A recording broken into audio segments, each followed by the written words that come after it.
దీపం ఉండగానే ఇల్లు చక్కబెట్టుకోవడం, అలాగే బాధ్యతగా వ్యవహరించడం అన్నటువంటిది. ప్రస్తుతం టీ20 వరల్డ్ కప్ విజయం తర్వాతన టీ20లకి ఓ పక్కన విరాట్ కోహ్లీ, రోహిత్ శర్మ టీ20 ఫార్మాట్‌కి రిటైర్మెంట్ ప్రకటిస్తే, దీని మీద సచిన్ టెండూల్కర్ స్పందించారు. కెరీర్‌ని ఘనంగా ముగించారు అంటూ అభినందించారు. రోహిత్ శర్మ, విరాట్ కోహ్లీలను ఉద్దేశించి తన అభిప్రాయాలను ఎక్స్‌లో పంచుకున్నారు. రోహిత్, నువ్వు ప్రతిభావంతుడైన యువ ఆటగాడిగా కెరీర్ ప్రారంభించినప్పటి నుంచి వరల్డ్ కప్ గెలిచిన కెప్టెన్గా ఎదిగేంత వరకు నీ ప్రస్థానాన్ని దగ్గర నుంచి చూస్తూనే ఉన్నాను. నీ అచంచలమైన నిబద్ధత, ప్రత్యేకమైన నైపుణ్యం దేశానికి అత్యంత గర్వకారణంగా నిలిచింది. నీ తిరుగులేని కెరీర్కి టీ20 వరల్డ్ కప్ విజయంతో ముగింపు పలకడం పర్ఫెక్ట్గా సరిపోయింది.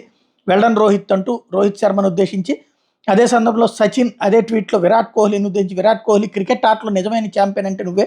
ఈ టోర్నమెంట్ మొదట్లో నువ్వు కొన్ని గడ్డు పరిస్థితులు ఎదుర్కొన్నావు, కానీ ఈ జెంటిల్మెన్ క్రికెట్లో నువ్వు ఎందుకు గొప్ప ఆటగాళ్లలో ఒకటిగా పేరు పొందావు. గత రాత్రి నీ ఆట చూస్తే అర్థమవుతుంది.